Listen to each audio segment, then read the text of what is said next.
제자들에게 이 바리새인들의 누룩을 조심하라 말했는데, 그 누룩은 외식을 은유하는 말씀입니다. 이것을 주의하라고 당부하시는 것이죠. 모든 감춰진 것이 이제 다 드러나게 되는데, 누가 과연 영혼과 육체의 심판자인지 것도 이제 드러나게 될 것이라고 말합니다. 그러니 육체만 죽이는 자들을 두려워하지 말고 육체뿐만 아니라 영혼까지도 지옥에 넣을 수 있는 권세가 있는 하나님을 진정 두려워해야 한다라고 말씀하십니다. 또 사람들 앞에서 주님을 시인하고 또 인정하면 또 그 주님 앞에 주님께서도 심판하실 때에 그것조차도 또 시인하고 그것이 산 자인지 죽은 자인지도 드러나게 된다고 말씀합니다. 말로 주님을 거역하면 용서가 되지만 고의적으로 성령을 거역하는 자는 용서받지 못한다라고 오늘 경고하고 있는 내용이 되겠습니다. 먼저 첫 번째로 우리에게 주시는 말씀은 모든 것이 다 드러나기 마련이니 외식하는 것을 조심해야 한다고 말씀하십니다. 예수님은 1절에 보니까 그동안 사역을 많이 하시고 그래서 수만 명의 무리가 따를 만큼 예수님의 인기가 하늘을 찔렀습니다. 하지만 이런 인기 때문에 따라다니는 제자들이 우쭐거리고 또 실제로는 그렇지 못한데 겉으로는 굉장한 뭐가 있는 것처럼 착각할까 봐 예수님이 좀 염려가 되셨어요. 우리도 그러는 경향이 참 강합니다. 예를 들면은 큰 재벌 기업의 그 운전 기사만 해도 자기가 말이야 회장님 몰고 있다고 얼마나 기세등등하고 그런지 모르겠어요. 사실 그게 아무것도 아니거든요.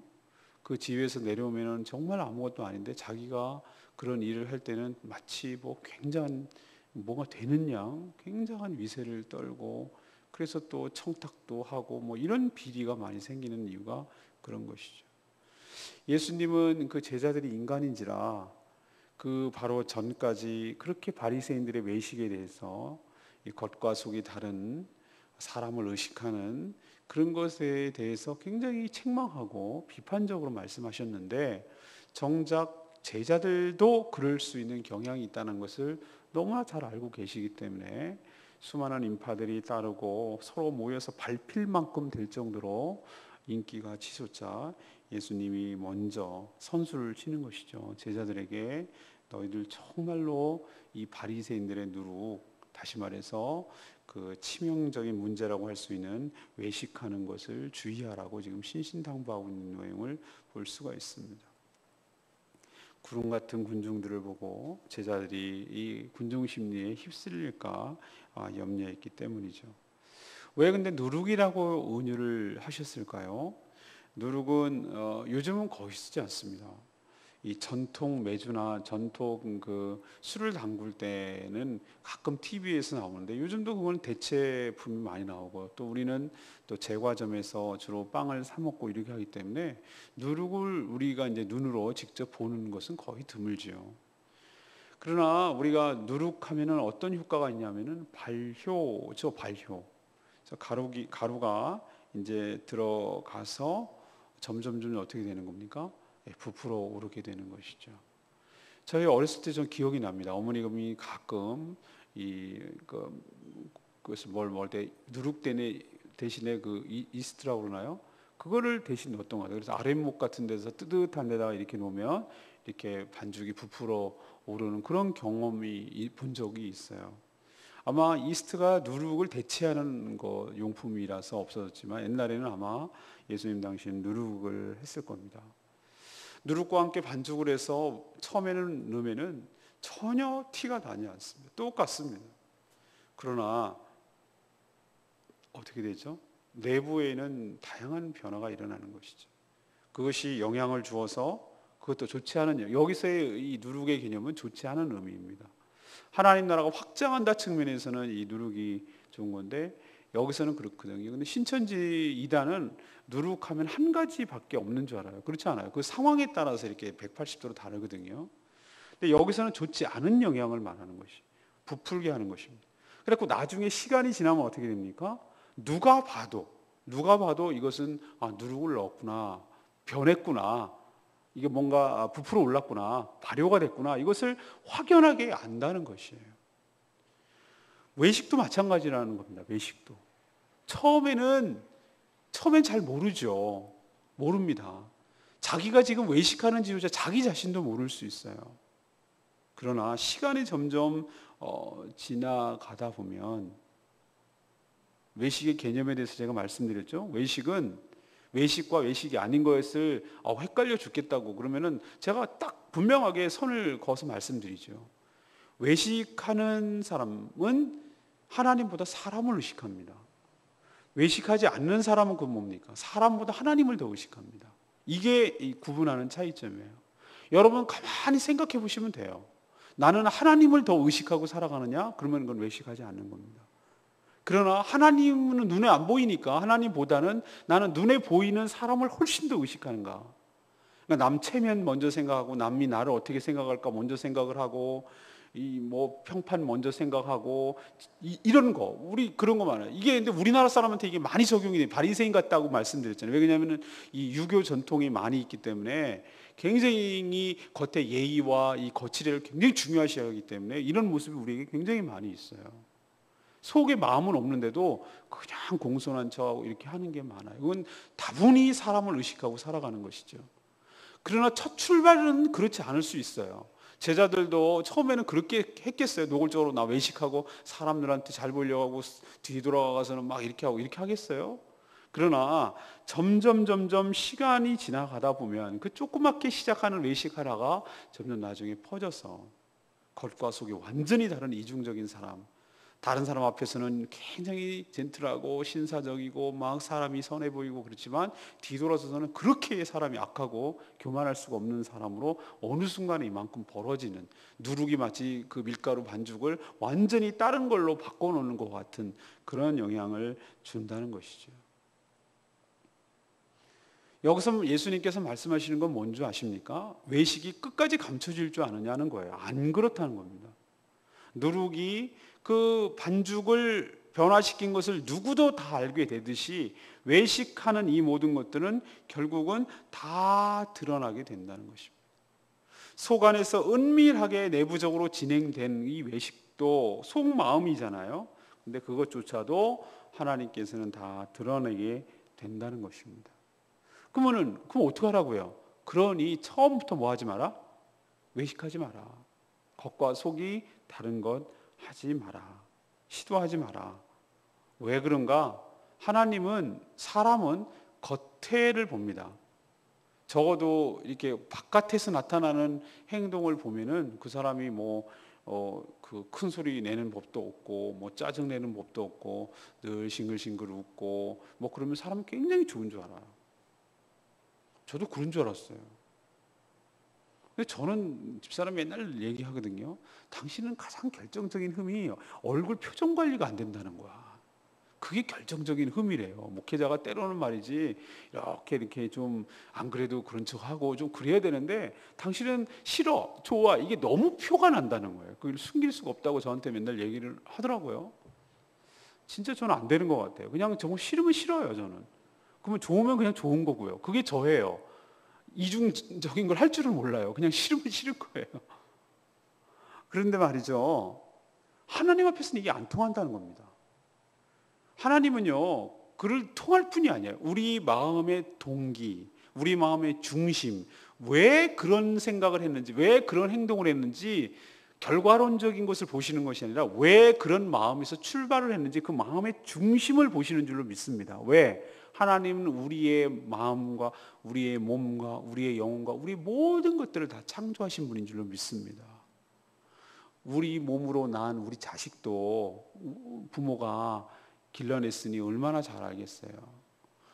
우리 창희를 잘 모르시죠? 근데 저는 우리 창희에 이렇게 쳐다보고 있으면 이렇게 눈빛만 봐도 무슨 생각을 하는지 알아요. 이렇게 웃는 거 보면은 제가 지금 무슨 생각하고 있는지 다 알아요. 그러니까 다 들통이 나니까 나한테 멋쩍어 해요. 왜? 걔를 어렸을 때 깔난쟁이부터 쭉 키워왔기 때문에 걔가 지금 무슨 상태인지, 왜 기분이 어떤지, 어떤 마음인지 그걸 왜 모르겠어요. 아버지인데. 하물며 육체적인 아버지도 자식이 지금 무슨 생각이구나, 얘가 지금 어떤 상태구나라는 걸 아는데 우리를 창조하시고 우리를 만드신 하나님께서 왜 모르시겠어요? 그러니 애초부터 하나님 앞에서 위선 떨 생각하지 말고, 그러니 다 알고 계시는 하나님 앞에서, 하나님 다 알고 계시니까 사람들 앞에서 위선할 것도 없다고 말이죠. 저는 정말 제일 무서운 사람이 앞뒤 다른 사람이 제일 무서워요. 뒤통수 치는 사람. 정말 그런 사람 무서워요. 차라리 있잖아요, 그냥 겉과 속이 똑같은 게, 설령 좀 보기 싫은 모습이 있다 하더라도 그냥 똑같은 게 나은 것 같아요. 그냥 겉으로서는 굉장히 이러면서 뒤에 그냥 막 나 이런 거 보면 진짜 막 사람이 무서워 싫어져요. 그런 경우가 얼마나 많은 경험했는지 몰라요. 어쨌든 얘기가 길어졌습니다만, 오늘 첫 번째로 하나님께서 얘기하려는 것은 뭐냐면은, 외식하는 거, 누룩을 조심해라. 왜 조심하라 하냐면 그 결과도 문제지만 하나님 앞에서 모든 것이 다 드러나게 되고 그것이 심판의 근거가 되니까, 숨길 수가 없으니까 안팎이 똑같으라고, 외식하지 말라고 오늘 우리에게도 말씀하고 있는 줄로 믿습니다. 우리도 항상 일관되게 사람보다는 하나님을 더 경외하고 의식하는 복된 인생 되기를 간절히 바랍니다. 두 번째는 진정으로 두려워할 자를 두려워하라고 말씀하고 있습니다. 예수님은 좀 전에 감춰진 것이 뭐한 것이요? 드러나지 않을 것이 없고 숨겨진 것이 알려지지 않을 것이 없다라고 말씀하셨죠. 그런 것 중에 하나가 뭘까? 숨겨진 것이 다 알려지고 드러나는 것이 다 드러나게 될 것이다. 그 중에 여러 가지가 있는데, 첫 번째로 말하는 것이 진짜 심판자, 진짜 두려워해야 될 자가 누군가가 드러나게 된다는 것이. 세상의 권력자, 또 그 정점에 있는 사탄이라고 할 수 있죠. 사탄은 사람을 어디까지 할 수가 있습니까? 사람의 목숨을 육체적으로 죽일 수 있는 것까지 할 수 있습니다. 이 시대에 얼마나 많은 사람들이 죽였습니까? 얼마나 많은 사람들이 죄의 노예에 살다가 정말 억울하게 죽어갔습니까? 거기서 빠져나오지 못하도록 붙들고 있게 되면 하나님의 심판을 받아 죽은 경우가 얼마나 많이 있습니까? 또 때로는 순교를 하도록 그렇게 사단이 길을 쓸 때도 얼마나 많이 있습니까? 하지만 사탄은, 욥을 보세요. 하나님의 그것도 허락 안에 움직이는 거지만 욥을 그렇게 괴롭히잖아요. 하지만 사탄은 육체적으로는 사람을 죽일 수 있습니다. 근데 거기까지입니다. 하지만 하나님께서는 육체적으로 죽일 수 있을 뿐만 아니라 또 죽은 후에도 그 영혼까지 지옥에 넣는 권세를 가지고 계신 분이 하나님이신 줄로 믿습니다. 그렇다면 예수님이 묻는 거예요. 그럼 누구를 두려워해야 되겠는가? 그걸 지금 묻는 거예요. 이거 말할 것도 없는 것이죠. 이 질문에 대한 대답을 뭘 들어서 뭐예요? 육체까지만 죽일 수 있는 사탄을 두려워하는 것이라 육체뿐만 아니라 그 영혼까지도 죽일 수 있는, 그러니까 지옥에 넣을 수 있는 그 하나님을 진정 두려워하며 살아야 될 줄로 압니다. 그럼 우리는 이렇게 오해할 수가 있어요. 그럼 하나님은 정말로 우리를 정말 두려운 존재인가? 공포의 존재인가? 벌벌 떨고 살아야 되는가? 그게 아니에요. 하나님의 또 다른 상반된 모습도 드러나게 될 것이라는 거예요. 그 모습이 바로 이제 참새 이야기를 하는데, 바로 참새가, 우리는 가끔, 여러분은, 저는 뭐 그런 데를 안 가기 때문에 전 포장마차라는 것을 잘 개념이 이렇게 없어요. 포장마차는 뭐 주로 술 한잔 하러, 저렴하게 술 한잔 하러 가는, 좀 그렇지도 않다고 하지만은 저는 그런 개념조차도 없으니까. 근데 가면은 뭐 당똥집도 있고 그러면 요즘 그런 게 없어졌다고 하는데, 참새구이도 가끔 있잖아요, 그죠? 참새구이. 근데 이 참새가 어디서 나오는지 난 진짜 궁금해요. 근데 사람들 뭐 그냥 다른 거 갖고 참새라고 속인다는 얘기도 있긴 하던데, 어쨌든 참새구이라고 그러니까 참새구이로 알겠는데, 저는 어렸을 때 외삼촌 댁에 가서 그 참새를 정말로 잡아가지고 구워 먹어본 적은 있어요. 이 멍청한 참새들, 그 볏짚 같은데 그런 데 들어가가지고 있는 거를, 볏짚을 이렇게 덮쳐가지고 그 안에서 참새 잡아가지고 이렇게 아궁이에다가 불 뗀 거에다가 꼬치 눌러가지고 이렇게 구워 먹은 그런 생각은 나는데, 참새가 이렇게 뭐 포장마차로 가. 그때도 먹었나 보죠. 참새를 이제 죽어서 이제 팔린단 말이에요. 근데 참새가 어떻게 팔리느냐? 그 5마리가 2아사리온에 팔린다 이거예요. 저렴한 가격이죠. 하나하나 죽어갖고 모아갖고 5세 이제 5마리 2아사리온에 팔린다는 거예요. 근데 참새의 죽음까지도 하나님의 주권 가운데 있다는 겁니다. 이것이 얼마에 팔릴지, 누가 죽어서 팔릴지도 하나님의 주권 가운데 있다는 거예요. 그 이야기를 왜 하십니까? 또 하나님, 예수님께서 뭐라고 얘기했냐면 그런 참새만 관장하는 것이 아니라 하나님께서는 우리의 뭐까지도 세신다? 이 머리카락까지 세신다 그랬어요. 여러분 머리카락 얼마인지 아십니까? 자기의 머리카락이 얼마인지 아세요? 자기 건데도 자기도 몰라. 당연히 모르죠. 머리 감을 때 쑥쑥 빠지니까. 저같이 막 저도 옛날에 숨 많았다고 정말 그냥 미장원 갈 때마다 어쩜 이렇게 그냥 가위가 튕겨나느냐 둥 뭐 이래가면서 그럴 때가 있었는데 정말 스트레스 받는 게 정말 이 머리 한 가닥 한 가닥이 너무너무 소중하고 정말 끔찍해요. 이게. 머리카락을 어떻게 세겠어요? 하루하루 다른데.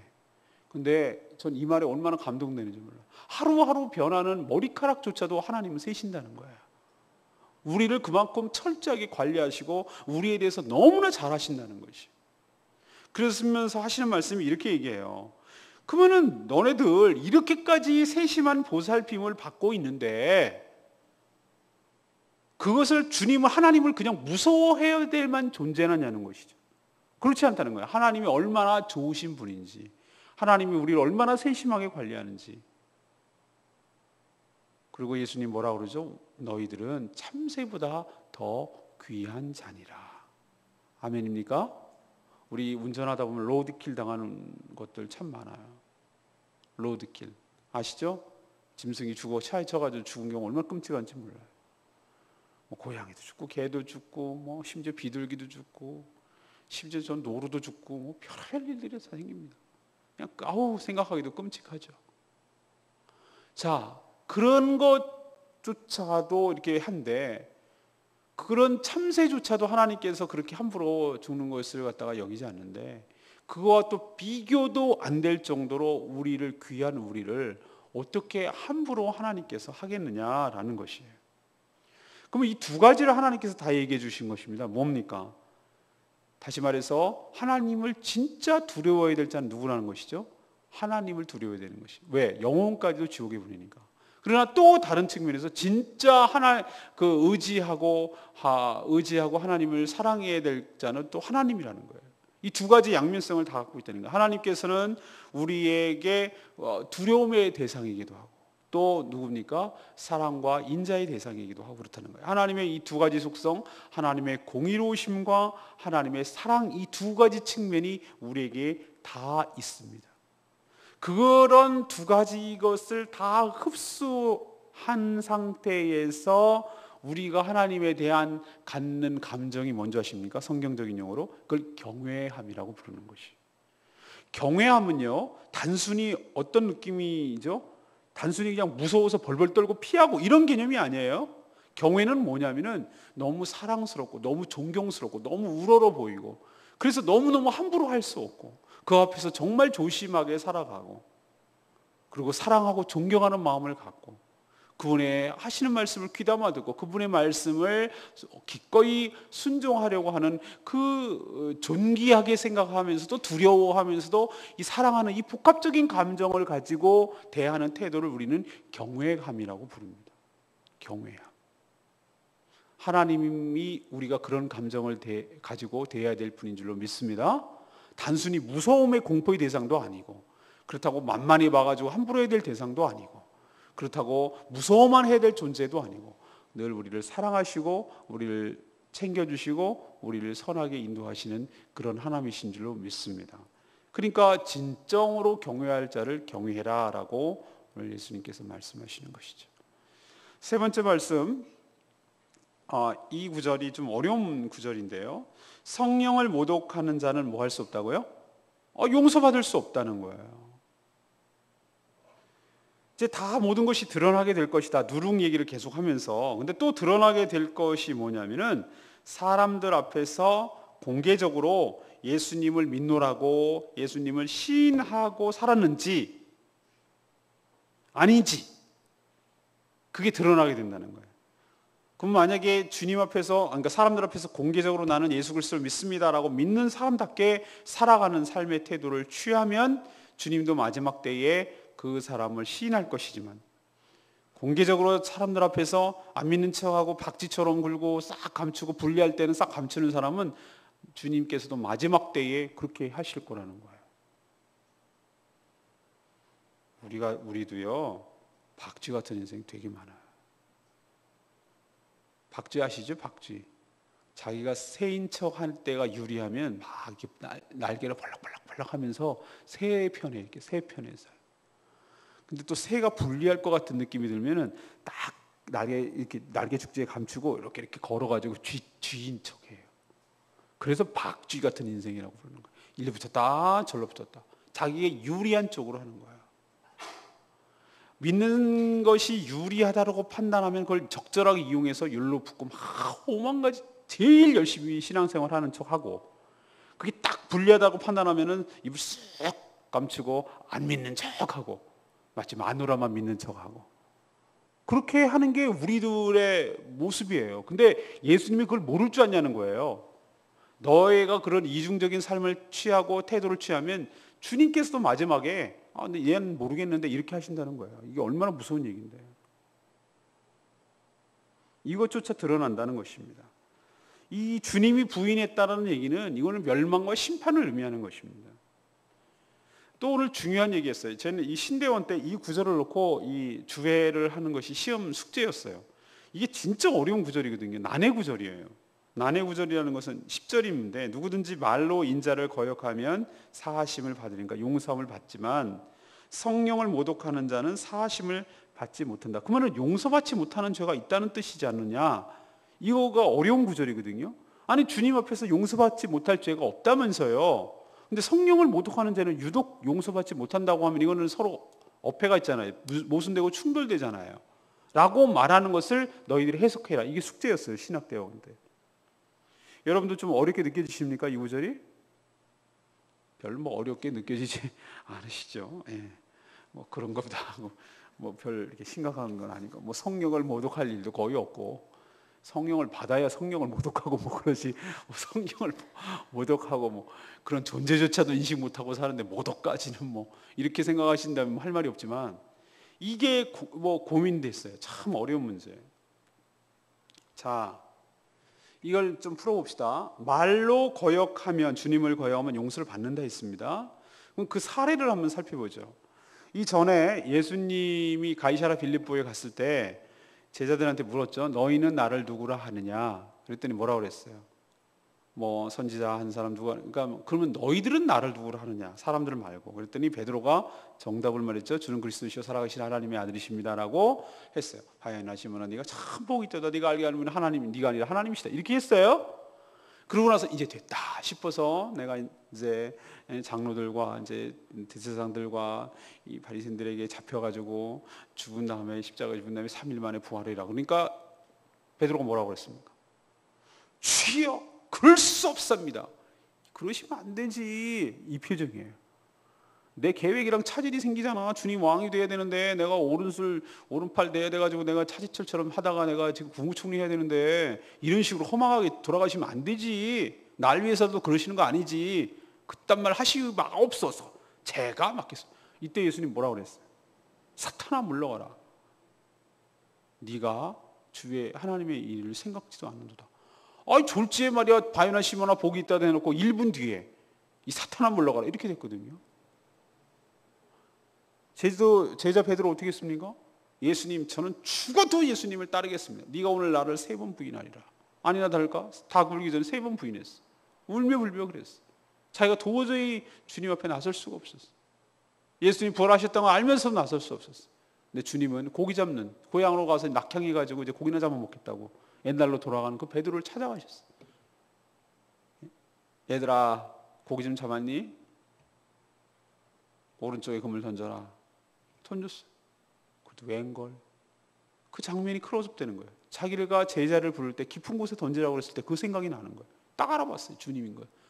그냥 물 있는데도 뛰어내려가 가지고 주님 찾아 갈릴리 바닷가에서 숯불을 피시고 고기를 이미 굽고 떡을 굽고 계셨어요. 배고파서 허기진 이들을 먹으셨어요. 그리고 베드로에게 얘기했어요. 네가 나를 사랑하느냐? 예, 제가 주님이 사랑하는 걸 주님이 아십니다. 시몬아, 네가 나를 사랑하느냐? 예, 제가 주님이 사랑하는 줄 알아요. 주님이 아십니다. 3번 물으셨어요. 제가 왜 이렇게 긴 스토리를 이야기합니까? 말로 인자를 거역하면 사하심을 받는 기회가 있는 줄로 압니다. 제가 무슨 뜻인지 알겠습니까? 용서받을 길이 있어요. 사람이 화가 나고 그러면은 무슨 말을 못 하겠어. 감정이 막 격앙이 되고 그러면은 울고 막 그러면 막 별소리 다 하잖아요. 여러분도 부부싸움 할 때 가끔 안 그렇습니까? 하지 말아야 될 말을 하잖아요. 여기까지는 아니라고 해야 될 말을 거기는 넘어서는 안 되는 말을 내뱉고 말잖아요. 그리고 얼마나 그 뒷수습하기 힘드신 경험들 많이 있으시죠? 그렇죠? 근데 그래도 시간이 지나고 또 용서를 싹싹 빌고 그러면은 그래도 그냥 그놈의 정 때문에 뭐라고 사랑이 아니라 그냥 그 정 때문에 끈끈한 의리 아시죠? 의리 그런 것 때문에 이제 부부간에도 의리로 사는데 그렇게 한 때문에 용서를 해요. 그냥 용서라기보다 덮어두고 살 정도는 돼요. 근데 진짜로 못 참는 게 있어요. 그거는 내 존재 자체를 거부하고 관계 자체를 깨는 일이에요. 예를 들면 외도하는 거. 이거는 정말 참을 수가 없는 거예요. 왜? 나를 대놓고 모면하는 것이. 그런 거 있잖아요. 그죠? 부부간에 그 신의를 저버리는 것이. 뭐 그런 것처럼 이 말로써 하는 것들은 용서가 가능성이 있어요. 근데 성령을 모독한다는 게 뭐냐? 이게 이제 핵심인데 성령을 모독한다는 것은 이겁니다. 복음을 전해서 복음을 통해서 예수 그리스도를 믿게 하려는 모든 사역을 모든 과정은 누가 관여하냐면은 성령께서 관여하는 줄 믿습니다.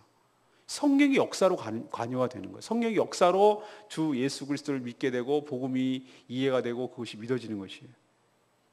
여러분 이 사실에 동의하세요? 성령이 아니고서는 불가능하다고요. 그러면 성령을 모독한다는 게 뭐냐면은 이게 누가 봐도 성령의 역사인 것을 자기도 알고 남도 알고 다 알고 있어요. 이거는 성령이 아니고서는 이건 이런 일이 일어날 수가 없고 이런 모든 것들은 성령이 아니고서 사람을 바꿀 수가 없는데 성령의 역사로 이것이 뚜렷한 증거가 나타난다는 것을 알아요.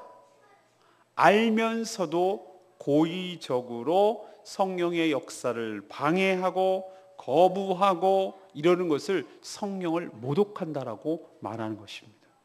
그러니까 고의적으로 성령의 반대편에 서서 성령의 역사를 방해하고 성령의 역사를 보면서도 아니라고 부인하고 부정하고 그것을 거역하는 일들을 성령을 모독한다라고 말하는 것입니다. 이런 자는 용서받지 못해요. 그럼 이것을 어떻게 해석해야 되느냐? 이 자는요, 안타깝지만 장로 교리 중에서 켈빈의 7대 교리 중에서 하나님의 주권적 선택이 있어요. 그것은 뭐냐면은 하나님께서 수많은 사람들 중에 뭐합니까? 다 선택한 것은 아니라는 거예요. 하나님께서 예정되었고 예정돼서 택한 자가 있다는 거예요. 우리는 몰라요. 누가 택한 자인지 몰라요. 그렇지만 이렇게 성령의 역사를 고의적으로 거부하고 성령이 하시는 모든 일들을 보면서도 예를 들면 아까 우리 이제 사례를 또 들죠. 그 귀신을 내어쫓고 말 못하는 귀신을 내어쫓고 그러자 일부 사람들이 뭐라고 그랬습니까? 예수님 보고 누구의 힘을 빌려서 한다고요? 바알세불의 힘을 빌려서 쫓아내는 것이다. 이게 바로 성령을 모독하는 것이. 분명히 귀신이 쫓겨나간다는 사실은 바로 성령의 역사가 아니고는 불가능하다는 것을 자기들도 알고 있어요. 그런데 그것을 인정하기가 싫은 거예요. 그러니까 갖다 붙이기를 바알세불의 힘을 빌려서 이렇게 하는 것이다라고 이렇게 어긋장을 놓고 고의적으로 이렇게 말하는 것. 이것을 보고 뭐라고 말하냐? 바로 성령을 모독하는 것이다라고 말하는 것입니다. 이런 사람은 양심에 화인 맞은 자예요. 하나님께서 선택하지 않은 자로서 죽이기로 작정된 자들입니다. 그런데 성도들은 염려할 것이 없어요. 내가 그런 자인가 아닌가라고 생각했다는 그 자체가 벌써 내 안에 성령이 계시다는 증거입니다. 진짜로 양심에 화인 맞고요, 정말로 이렇게 성령을 모독하는 자는 내가 성령을 혹시 모독하고 있지 않은가 이런 생각조차 못해요. 그냥 노골적으로 항상 이게 거역하고 거부하는 자예요. 우리도 전도할 때 보면은 유독 침묵과 중립까지도 지키지 못하고 굉장히 대놓고 적대적으로 하는 사람 많이 있습니다. 여러분 가끔 보실 거예요, 그죠? 아주 심할 정도로 이렇게 이 복음에 대해서 적대적으로 나오는 사람이 있어요. 아주 상스러운 소리를 해가면서 그 복음을 전하는 사람을 뭐라 그러는 것이 아니라 그 복음을 전하는 하나님을 모독하고 예수 그리스도를 모욕하는 사람이 있어요. 이런 자가 바로 여기에 해당되는 것입니다. 이것은 용서가 안 돼요. 이미 자기는 어느 자리에 섰는지를 자기 스스로 밝혀내는 것이기 때문에 그렇습니다. 저는 오늘 레마의 말씀이 12절 말씀입니다. 마땅히 할 말을 성령이 곧 그때에 너희에게 가르치시리라. 예수님의 말씀을 얼핏 들으면요, 이렇게 자신이 이 바로 사람들 앞에서 주님을 부인하는 자가 아닐까 이렇게 염려가 될 수 있잖아요, 그죠? 그런데 또 이렇게 이런 고민도 할 수 있어요. 내가 성령을 모독하는 자가 되는 것은 아닐까, 뭐 이런 염려가 생기잖아요. 이거 어떻게 장담을 하겠나 이렇게 얘기할 수 있어요. 하지만 예수 그리스도를 믿어서 성령을 받은 진정한 성도라면 이 말에 대해서 두려워할 필요가 없습니다. 한번 우리는 성령을 받으면 성령께서는 떠나시지 않습니다. 성령 세례는 예수 그리스도를 믿을 때 딱 한 번 받습니다. 단회적이에요. 성령이 왔다 갔다 하지 않으세요. 근데 왜 나는 없는 것 같죠? 그것은 내가 성령이 계신데 성령 충만하지 않기 때문에 그래요. 뭔 말인지 알겠죠? 우리도 술에 충만한 사람과 술을 안 먹은 사람 차이 아시겠죠? 맨정신에 있는 사람? 맨정신에 있는 사람 자기 생각대로 살고요, 술에 충만한 사람은 술정신에 살고요, 술김에 살고요. 그거 아시죠? 그러니까 술이 충만하듯이 우리가 성령으로 충만하면 내가 안에 그냥 술이 가득한 것 같고 그런 것처럼, 그러면 막 내 안에 술이 가득한 것처럼 보여요. 근데 그렇지 않아요. 이미 우리는 성령을 받으면, 한 번 받으면 내 안에서 성령께서 떠나시지 않은 줄로 믿습니다. 성령이 계시다는 그 자체가 구원의 도장 찍는 거, 보증이라 이 말씀. 그러면서 성령께서는 우리 안에 어떤 역사를 하시는가? 주님의 말씀을 거역하지 않도록, 그리고 성령을 모독하지 않도록 이 역할도 우리 성령께서 하시는 줄로 믿습니다. 안에 성령이 계신데 성령을 모독할 일이 있겠어요? 그리고 또 하나 오늘 중요한 역할을 하는데 12절 말씀대로 누구에게 잡혀갔을 때, 특히 관에 끌려갔을 때, 권세 있는 자에게 끌려갔을 때, 회당에 끌려갔을 때, 이것은 그 핍박받으러 끌려가는 것을 의미합니다. 우리나라는 그런 거 없잖아요. 북한이나 중국이나 여러 이슬람 국가나 예수 믿는다는 이유만으로 끌려가서 고문당하고 죽임당하고 이러잖아요. 그때 염려하지 말라고. 내 안에 계신 성령께서 어떻게 말을 해야 될지 그때 그 순간에 하나님께서 가르쳐 주실 줄로 믿습니다. 그러니까 우리는 무엇을 위해서 기도해야 되겠습니까? 성령을 받았으니 성령으로 충만하게 하여 주시옵소서. 술꾼들의 특징은 뭐냐면, 왜 아침에 해장술을 먹는지 몰랐거든요. 나는 그렇게 술에 힘 막 부딪히고 힘들고 그러면은 나 같은 나라면 안 먹겠어. 그 술 지긋지긋하지 않으세요? 근데 술꾼들의 특징을 하나 알았어요. 아침에 해장술을 먹더라고. 안 드시는구나. 그러네. 여러분 해당사원. 해장술을 먹는 이유는 뭐냐면 술에 부딪히는 게 너무 힘드니까 술을 먹어가지고 그것을 잊어버리게 하려고. 진짜 대단한 꾼들이에요. 그래서 항상 술에 취해 있도록 하게 만드는 것이 알코올 중독자의 특징이에요. 항상 술에 취해 있어. 많이 취해 있느냐 적게 취해 있냐의 차이일 뿐이지 항상 술에 쪄들어서 생활하도록. 그 힘에 의해서 용기가 나고 그 힘에 의해서 이렇게 살아가니까. 이런 천박한 것에 성령과 비유한다는 게 너무 불경되긴 하지만 가장 실감나고 가장 근접한 비유이기 때문에 그렇게 말합니다. 우리도 그렇습니다. 우리가 성령 충만하지 않을 것 같을 쯤에 또 한 번 성령 충만을 가고, 알 때 또 이렇게 성령 충만하고, 우리가 떨어지는 것 같다 그러면 또 이렇게, 집사람은 커피빨이 좀 떨어질만 하면 또 커피를 먹고, 커피빨이 떨어질만 하면 또 커피를 먹고, 이래가지고 항상 커피에 충만하고 이게 살아가는 스타일인데, 그래서 먹지 말라고, 그거 먹으면은 커피에 충만한 게 아니라 그 설탕과 프림에 충만하게 된다. 그렇게 얘기를 해도 그 커피의 그 느낌이 뭐냐면 혈액 속에서 이게 막 해가지고 빨리 착착착 떨어져가지고 기분이 없고 약간 희미하고 몽롱해지고 뭐 이런 증, 그 똑같아요. 담배 이렇게 피다가 이 떨어지면은 먹어 한 펴야 또 이렇게 정신이 나듯이 똑같아요. 그게 중독이거든요. 본인은 절대 중독이라고 얘기 안 해요. 어쨌든 커피 안에 있는 커피와 설탕과 프림의 중독이에요. 종합적으로. 그리고 스틱을 꼭 먹잖아요. 그죠? 그런 것처럼 우리가 성령을 항상 유지할 수 있도록 내 자신을 살피고 내 자신을 살펴봐서 하나님 내가 성령으로 항상 충만해 있도록 생활할 때 우리가 신앙생활하는 것이 힘들지 않고 신앙생활하는 것이 기쁘고 매너리즘에 빠지지 않고 타성해졌지 않고 늘 힘이 나고 늘 이렇게 에너지 충만하고 이 커피바에 막 하잖아요. 정신 멀뚱멀뚱해가지고 그렇게 하듯이 우리도 그 성령으로 충만할 때 주의 일을 기쁨으로 감당하며 신앙생활하는 것이 즐겁고 기쁘고 행복하고 그렇게 될 줄로 믿습니다. 여러분이 시시해지거나 요즘 재미가 없어지거나 그냥 심드렁해지거나 그러면 딱 하나예요. 그 이유는 딱 하나예요. 딴 거 없어요. 내가 성령 충만하지 않기 때문이에요. 여러분이 기도해야 될 것은 딴 거를 기도할 것이 아니라 주님 제 상태가 지금 성령 충만하지가 않습니다. 주님 성령 충만함을 허락하여 주시옵소서. 내 힘으로 살아가려는 거 다 이제 내려놓습니다. 내 안에 계신 성령께서 나를 주도하시고 나의 삶을 이끌어 주시옵소서. 내 인생의 키를 운전대를 주님께 맡깁니다. 어설프게 내가 운전하려는 거 내려놓습니다. 나는 조수석에 앉겠사오니 주님이 내 삶의 운전대를 잡아주시옵소서. 성령께서 내 삶을 주관하여 주시옵소서. 이렇게 기도할 때 여러분의 성령께서 안에 계신 성령께서 여러분의 삶을 충만하게 하시고 여러분의 삶을 이끌어가게 될 줄로 믿습니다. 오늘 세 가지 말씀드렸습니다. 모든 것은 다 드러난다. 외식하지 마라. 사람 의식하게 사는 거 하나님 의식하고 살아야지 사람 의식하고 신앙생활하는 거 다 드러난다는 거예요. 다 들통납니다. 왜 모르겠어요. 다 보면 다 나타나지. 두 번째는 뭡니까? 진짜로 두려워할 자를 두려워하라. 사람 목숨을 죽이는 자가 아니라 영혼을 지옥까지 넣을 수 있는 하나님을 두려워하라. 그러나 두려워만 하라는 뜻입니까? 머리털까지 세시는 주님을 그분이 우리를 보살펴 주심으로 하나님을 두려워하긴 두려워하되 공포로 두려워하는 게 아니라 경외함으로 두려워해야 될 줄로 믿습니다. 세 번째는 무엇입니까?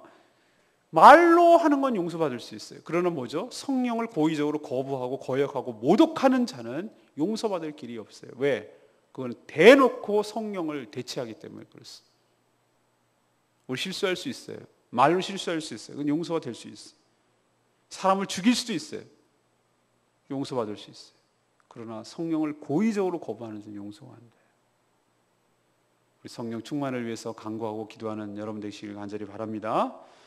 우리 기도하기 전에 우리 찬양지 90장 놓고 간절히 기도하는 시간 갖겠습니다.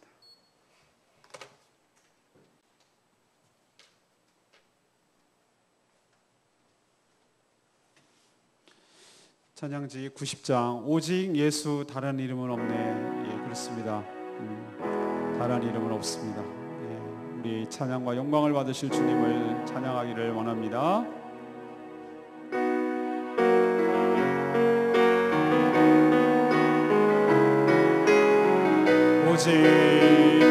오직 예수 다른 이름은 없네. 주 이름만 우리에게 주셨네. 오직 예수 다른 이름 없네. 오 영광과 존귀 권세와 찬양 받으신 분 오직 주 예수 오직 예수 다른 이름은 없네. 주 이름만 우리에게 주셨네. 오직 예수 다른 이름 없네. 오 영광과 존귀 권세와 찬양 받으신 분 오직 주 예수 온 땅 위에 홀로 높으신 이름 하늘이 높이셨네. 온 땅 위에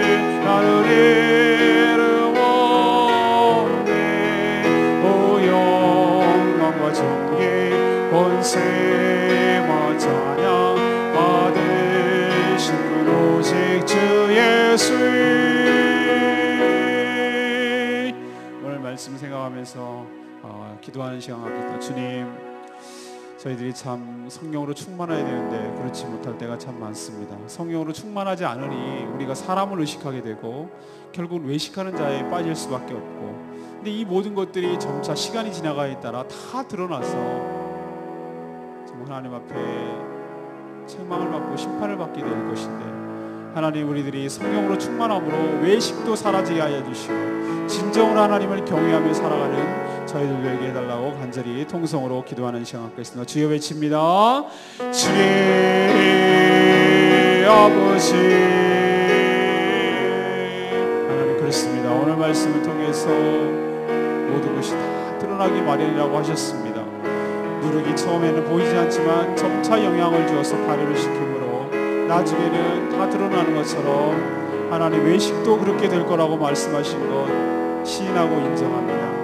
하나님, 우리 은밀하게 내부 속으로 진행되는 속마음조차도 결국 밖으로 드러난다면 애초부터 겉과 속이 다른 외식의 삶을 시도하지 않게 하여 주시옵소서.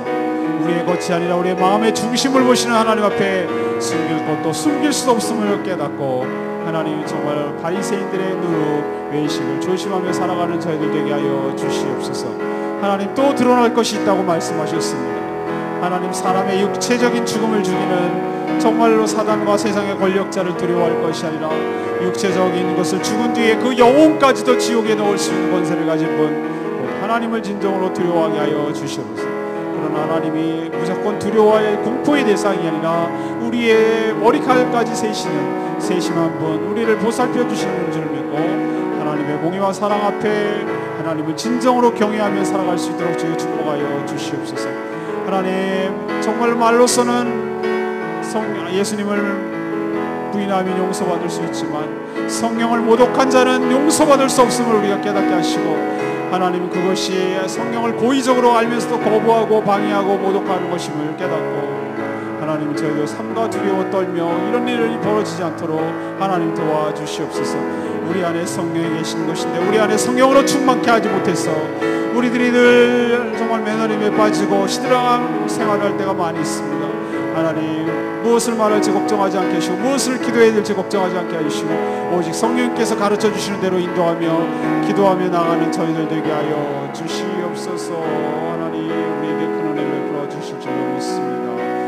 오직 예수 다른 이름은 없네, 주 이름만 우리에게 주셨네. 오직 예수 다른 이름 없네. 오 영광과 존귀 권세와 찬양 받으신 분 오직 주 예수. 하나님, 모든 것이 다 드러나기 마련인데 무엇을 더 숨기고 무엇을 더 감추겠습니까?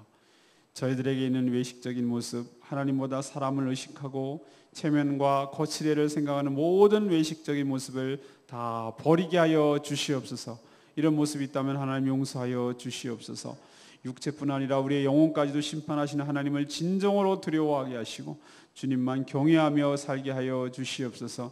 하지만 하나님은 무조건 두려움의 대상, 공포의 대상이 아니라 우리의 머리털까지 세시는 세심한 분, 사랑의 하나님이신 줄로 믿습니다. 우리가 그 세심한 보살핌을 받고 있는 줄로 믿습니다.